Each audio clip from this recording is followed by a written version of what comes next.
Riek Machar and his rebels violate cessation of hostilities agreement, attack Malakal town. And U.S. government condemns Riek Machar rebels for breaching ceasefire agreement. And coming up, Eastern Equatorial Parliament Speaker has died. State government declares 3 days of mourning. Hello, you're watching the news coming to you live from South Sudan Television in Juba. My name is Alejandro Lotok, and now the full text of the bulletin. Riek Machar and his rebel forces have reneged the provision for peace talks with the government currently underway in Ethiopia. Renegade Riek Machar has ordered his troops to launch attacks against government forces and civilians in the Upper Nile state capital, Malakal, on Tuesday, prompting government troops to defend themselves from the militants. Report from the SPLA says the National Army repulsed the attackers and fighting continues in the eastern part of Malakal town. SPLA spokesperson Colonel Philip Aguer added that the National Army respect eager communique to end hostilities and would never accept provocative attempts to drag the country back to senseless wars. Malakal town was attacked, came under heavy attack by forces of Riek Machar, and the attack came from 3 directions: from the southern part of the town, the northern part of the town, and from the eastern part that was heading to the center of Malakal town. SPLA has been fighting these forces since morning. At the moment, the force that attacked from the eastern part managed to have some pocket that penetrated into the center of the town. SPLA is now controlling the southern sector of the town and the northern sector of the town. And the SPLA forces are preparing to flush out this pocket from the town. There are people that are asking why this attack taking place. They should direct that question to the commander of the rebels, Riek Machar, and his field commanders. But on note, Major General Garut Garkwad, who is among the most senior commanders of the rebellion in Upper Nile, last month stated clearly that he is not implementing any ceasefire, is not respecting any ceasefire, and he went ahead implementing the mobilization of the White Army in Upper Nile, particularly in the 3 counties of Ulang, Nasir, Maywood, and as a result, the rest of the mobilization that were conducted in Ayut area and in the northern part of Wat, Lankan area, they were invited to converge on Malakal with the purpose to capture Malakal and the oil field, to control the oil field, and maybe the rest of the deals, we don't know it, what they will do with it. Addressing the same news conference, the Presidential Press Secretary Ateny Wek Ateny urges the international community to hold the rebel leader Riek Machar and his group accountable for breaching the cessation of hostilities and targeting civilians in Upper Nile. Ateny reiterated government commitment to pursue peaceful dialogue to restore peace and stability in the country after the failed coup attempt carried by Riek Machar. As all of you are aware of what has actually happened today when the rebel forces attacked the town of Malakal in a clear violations of cessation of hostilities agreement that was signed on the 23rd of January 2014.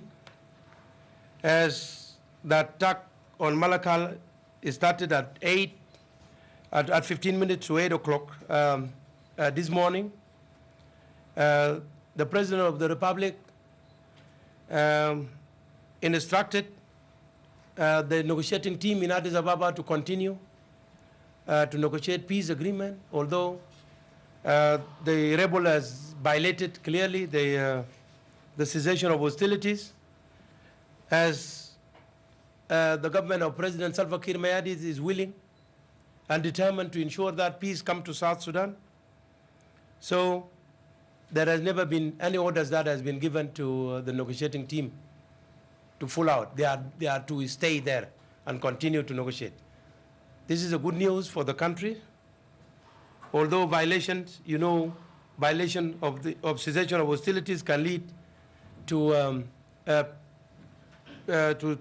cessation of hostilities, agreement breaking down, but up to now has not broke down.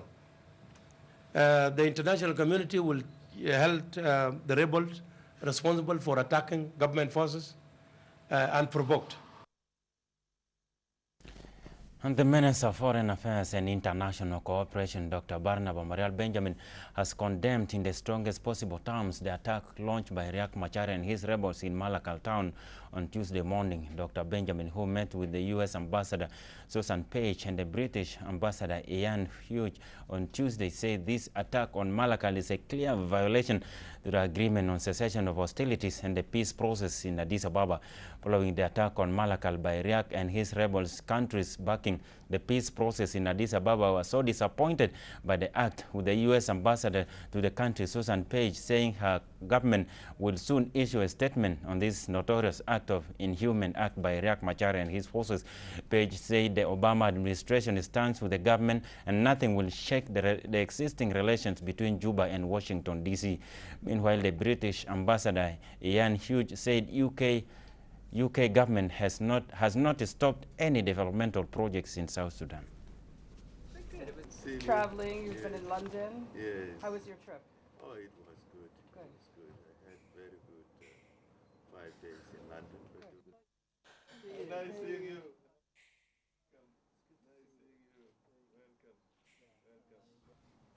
There you go. That's what I wanted to come along to get your.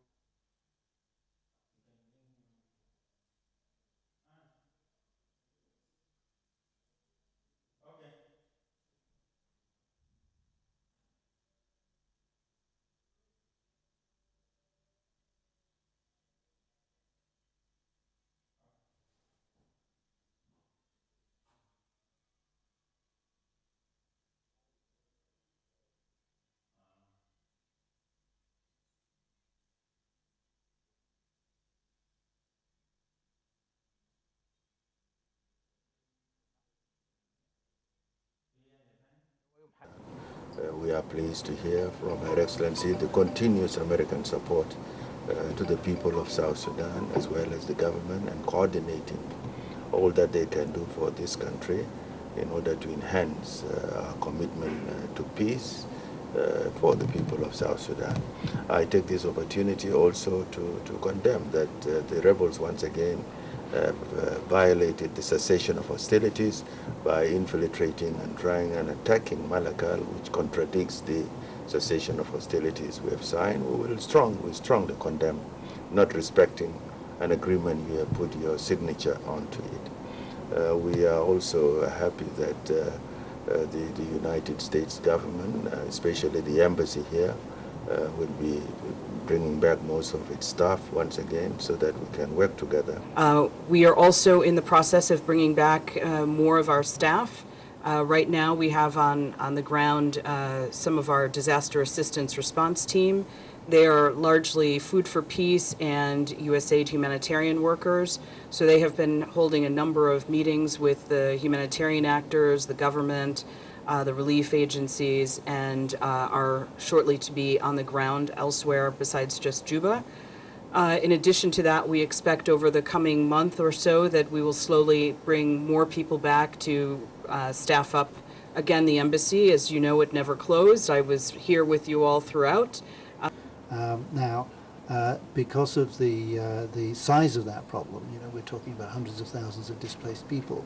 We're talking about feeding millions of people that don't have enough to eat.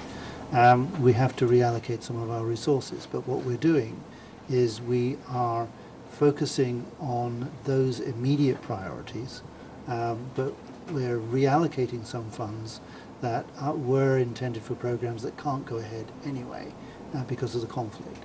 But I can assure the people of South Sudan that UK development assistance will continue. We will continue to work in the health field. We'll continue to work in the education field. We will continue to work in the livelihoods field, as well as help with the humanitarian programs. This news comes to you live from South Sudan Television.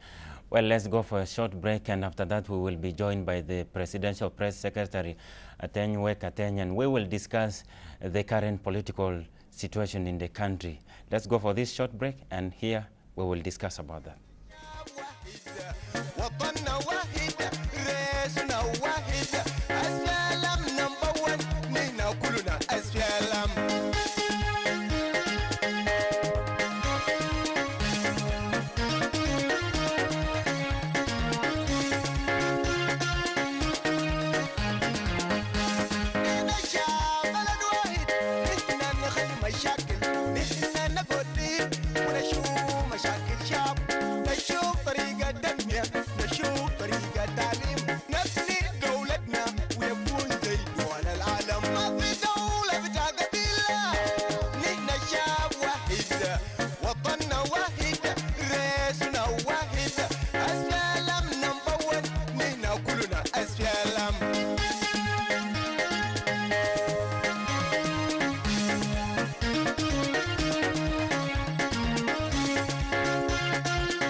زي زمان ايام الحرب ايام النضال كنا بنقول كمرد عشان كده لقينا الحريه لقبه بتاع الشيطان ما يخشنا يا جماعه ما في دوله بتاع قبيله نحن شعب واحد وطننا واحد رئيسنا واحد اسلام نمبر 1 نحن كلنا اسلام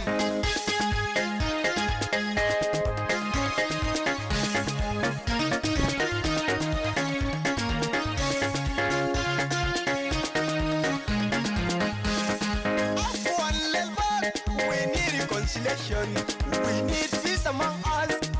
One people, one nation. Let's unite ourselves. As PLM Youth League, to unite all the people of South Sudan. نبني الثقة بين البعض. ما في قبيلة، ما في كراهية في جنوب السودان. ما في دولة بتاع قبيلة. نحن شعب واحد، وطننا واحد، رئيسنا واحد. As PLM number 1. نحن كلنا as PLM.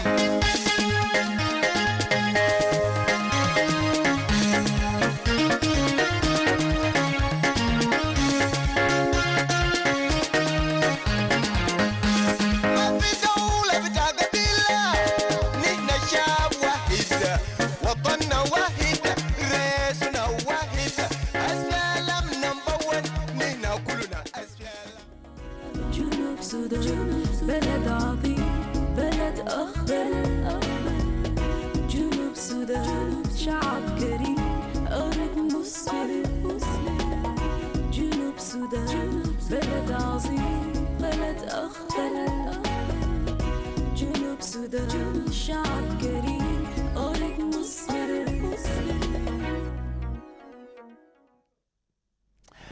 Welcome back. Of course, this is South Sudan Television News coming to you from Juba.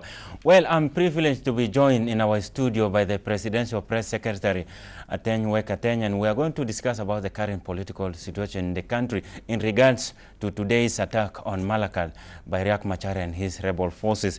Mr. Ateny, thank you very much for coming to our studio. First of all, thank you, Leandro. We are looking at this Malakal attack. Given the fact that the teams are in Addis Ababa for talks, what does Malakal attacks means to the Addis Ababa negotiation? First of all, the attack on Malakal today is a clear violation of the cessation of hostilities that was signed by the government and the rebel forces on the 23rd of January 2014. And at the same time, is also an abuse of the leverage, the rebel things that they had among the international community. It's good that they have seen. These are not people who are actually interested to do anything good for South Sudan, only that to loot the country and to destroy the country. And it's good that the international community has seen them today, that they have attacked a town in the wake of the signed cessation of hostilities. And good news is that those who have actually managed to get into town, to infiltrate into town, were splashed out because today afternoon, because They are just only looters. They are not any people of anything, to do with politics. The two parties have signed the cessation of hostilities and ceasefire, and they are in Addis Ababa. What happens now from here? Well, the President of the Republic, when this thing happened, he said, the teams, which is the government team, which is negotiating, has to continue to negotiate, because the government is interested to ensure that peace come to South Sudan. The government does not have any alternative except to bring peace to South Sudan. The rebels have another alternative, which is war. But the government is not interested for war. Is interested to see peace coming to South Sudan. And so our team is in Addis Ababa and has been authorized to continue regardless of attack and violation of the cessation of hostilities. Earlier on, the rebel says if the talks fail, they will launch attack on the government. Is Malakal attack a surprise at all? Well, it has not been a surprise, only that our forces were only trying to respect our signature as government. So the intelligence report has given it that, there were, forces that are moving to attack Malakal. We know that in advance, but our forces did not try to preempt, because if they preempt outside Malakal, we will be seen to be also violating. So we waited. As you know, that town don't go for attack. The town are attacked because they don't move. And so our forces were attacked, although we had the information that there are forces that are coming actually to attack our forces in Malakal. But yet we have waited until they have come to attack us. Well, let's go to the issue. The UN Action Mine, the UN Mine Action actually Service accuses the SPLA recently, or accuses the government of using cluster bombs during the Bor-Juba Road operation. Where do this information emanate from? Well, the first thing is that that one is so irrational because I don't think that the SPLM, or the SPLA, sorry, had ever thought of even having a cluster bomb, let alone to buy it, to have bought it before. Because if they are asked to go there and look for what is cluster boom and what is not, I doubt how many people can even find out which cluster boom is. The cluster boom is manufactured by those countries that are manufacturing bombs. We have not yet looked for that, because we are just looking for basic thing. As conventional army, we are just looking for machine guns, and we don't have anything to do with the cluster boom. Maybe the cluster boom might have been a bomb that has remained, not detonated when aerial bombardment of Khartoum toward that area, was so effective. So that bomb might have, been found from that. Otherwise, unless the rebel had it, the SPLA doesn't have the cluster bomb. So that report is very unrealistic report, to be honest. Recently, you toured the region. You were in Kampala, talking to the Ugandan media and to South Sudan. What did you stress in this visit? Well, what I have actually said in Uganda is that, I was trying to educate the general public through the media by trying to tell them exact story about, South Sudan, so that they don't go out and say the wrong thing, because any person who is actually ignorant about certain thing may try to, to reflect things the way that is not supposed to be the way. And I told them even about the existence of Ugandan forces in South Sudan, the necessity of it, and the relationship between the government of South Sudan and Ugandan, and the interest of Uganda in South Sudan. So I had to tell them so that they understand this. Well, another thing is, you see, this morning when we look at, I'm taking you back to Malakal issue, where if you see in Juba, the telephone issue, there has been this issue of telephone calls, rumors on telephones, people are scared. You speak for the president. What is out? What are you telling the public?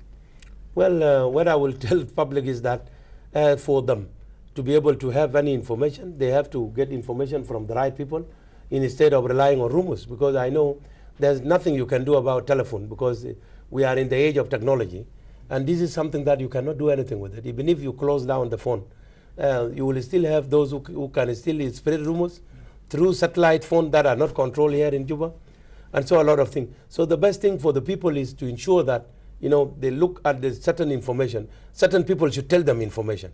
Especially the government, it is the duty of the government to ensure that it protects citizens and give the citizen the right information. So they should look at what the government had to say about certain things instead of that just, you know, trying to rumor monger actually on these issues. So this is what I wanted to tell people of South Sudan to ensure that they are looking to the, the right information. You have mentioned about the presence of Ugandan troops in the country. And the rebels and critics have been much basing their arguments that why are they here? What exactly is being said about this? Well, the presence of Ugandan forces here in South Sudan, first of all, let me say, this is under international law. Any sovereign country has a right, okay, to invite any other sovereign country, you know, when that country feel in threat of any military, takeover. They can invite another sovereign country. And Republic of South Sudan has right to invite Ugandan forces to be here. And by the way, Ugandan forces were here for a specific mission. First of all, the presence of Ugandan forces in South Sudan is twofold. The one is the Ugandan the contingency that came in 2005 under the agreement for the Ugandan forces to pursue the LRA, which was signed by none other than Riek Machar himself when he was vice president. And the second one is when the President Kiir wrote a letter to Museveni asking him, you know, to get Ugandan forces that will help to evacuate Ugandan citizens in Bor. And that are artillery actually. The infantry was done by our forces. There are some other towns that were actually captured by our Galan SPLA forces without Ugandan. They fought in Malakal. There's no single Ugandan soldier in Malakal. There's no single Ugandan soldier in Bantiu. Yet they have taken the town. So there's no doubt that the Ugandan, our Galan SPLA forces are capable to defend this country. But we needed the friendship. We need our friend Uganda to also be with us. Thank you very much. I'm afraid time. Let's leave it there. Thank you so much. And of course, to continue with the rest of the bulletin. Thank you. Let's continue with the rest of the bulletin. The Vice President of the Republic, James Wani Iga, has advised the inhabitants of Kajokeji County to maintain peace and stability in the region. Addressing a public rally in Kajokeji Freedom Square, Iga urges the locals there to maintain peace in the region.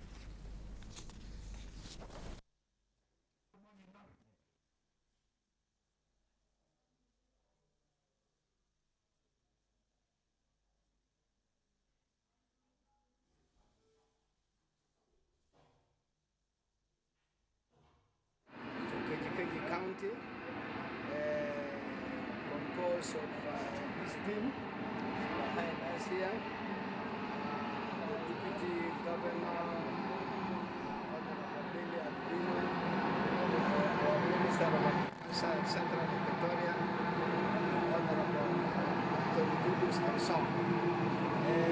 Essentially, the mission was basically about an important farmers cooperative society exhibition, in which we were officially invited also to encourage our farmers, to encourage our production, and indeed it was a great production.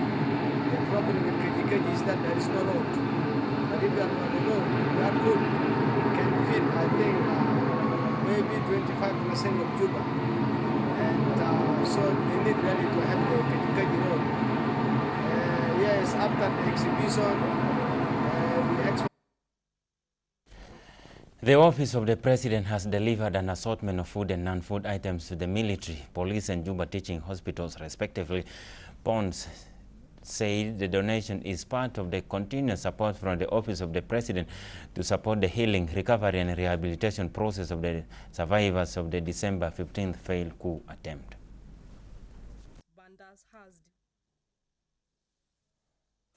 To the military, police and Juba teaching hospitals, respectively. Pons said the donation is part of the continuous support from the Office of the President to support the healing, recovery and rehabilitation process of the survivors of the December 15th failed coup attempt.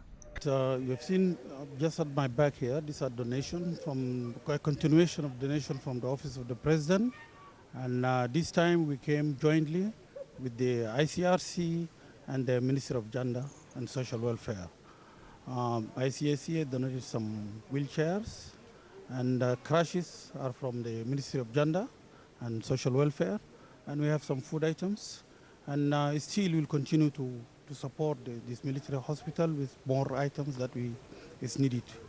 And the president has been continuing to answer to give more for the hospital to support the wounded. And the Ministry of Gender, Child and Social Welfare and Humanitarian Affairs has also delivered wheelchairs and crutches to the military hospital. These help the war disabled in the hospital. Meanwhile, the acting director for social welfare in the Ministry of Gender and Humanitarian Affairs, Cosmas Abu, said the government is concerned about the recovery process of the patients, saying more support is needed to meet the healing process of the patients. These items, we have the wheelchairs and the crutches to help the healing process. And we have meant that these wheelchairs will be used in the hospital. And after the healing, if one is really that he cannot be able to walk, needs a wheelchair, and then we'll have to come to the physical rehabilitation reference center. And the physical rehabilitation center also not only providing the crutches and the wheelchairs, we also have the prosthesis for those who will not be able to move but need prosthesis. Will be also welcome to the physical rehabilitation reference center. And the military hospital will be working in collaboration with our technicians and the physiotherapists in the physical rehabilitation reference center. And as I said earlier, the physical rehabilitation reference center, we work together in partnership with ICRC, who is mainly supporting the center, and so maybe they will also have something. Thank you. The government, however, hailed the wounded soldiers for their role in restoration of law and order in the country after the aborted coup attempt. Diakwe Paul Machwe, SSTV News. A somber mood engulfed eastern Equatoria following the death of the Speaker of the State Parliament, Emmanuel Ambrose Ocholimoy, who passed on in the early hours of Tuesday morning. The state government has declared 3 days of mourning with flag flying at half-mast. Eastern Equatoria Parliamentary Speaker Emmanuel Ambrose Ocholimoy has died in Torito on Tuesday. He was 52. Ocholimoy was born in 1962 in his home village of Ileu of Tohobak Boma of Torit County. The late Ocholimoy was a brigadier general in the SPLA and was instrumental in Radio SPLA producing military commentaries during the war. In 2005, he was appointed a member of the State Legislative Assembly following the signing of the Comprehensive Peace Agreement. And after winning a parliamentary seat in his constituency in the 2010 general elections, Ocholimoy was then elected the Speaker of Eastern Equatoria Legislative Assembly in 2010.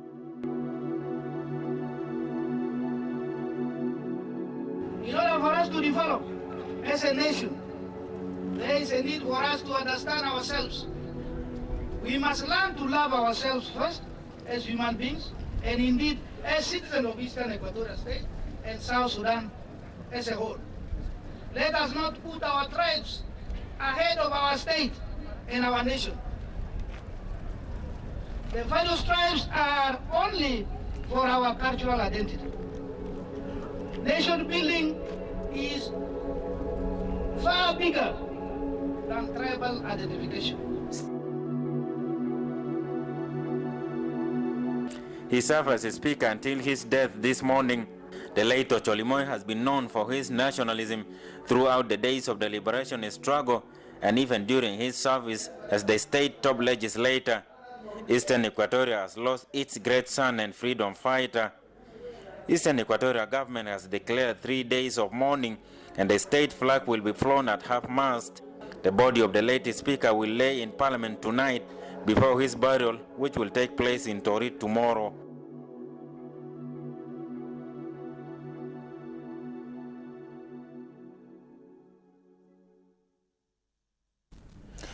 God gives and God's take. May his soul rest in eternal peace. And our condolence to the people of Eastern Equatoria as they lost their speaker. And the Inspector General of Police, General Pieng Deng Kwol, is back to Juba after attending the Conference of African Police Chiefs in the Algerian capital, Algiers. Speaking to SSTV at Juba International Airport upon arrival, General Pieng said the conference has come up with the Algeria Declaration on the establishment of the African Mechanism of Police Cooperation, abbreviated as AFRIPOL. The police boss added that the document has been forwarded to the African Union for approval. AFRIPOL is to encourage members to work together, ensure peace, security, safety, and stability on the African continent.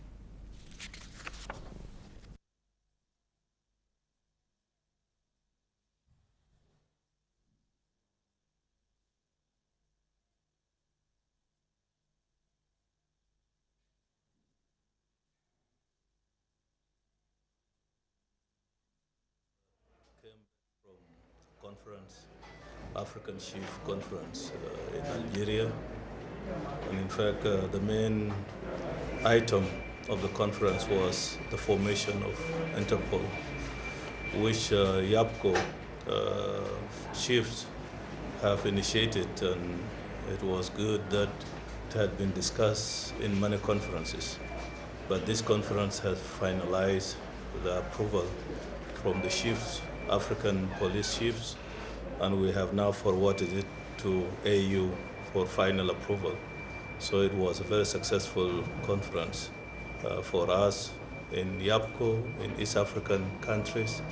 We are proud that we have pushed it for all African police chiefs to accept it, and we are hopeful that AU will finally approve it so that Africa police will have a body which will be coordinating for all African police activities and whatever.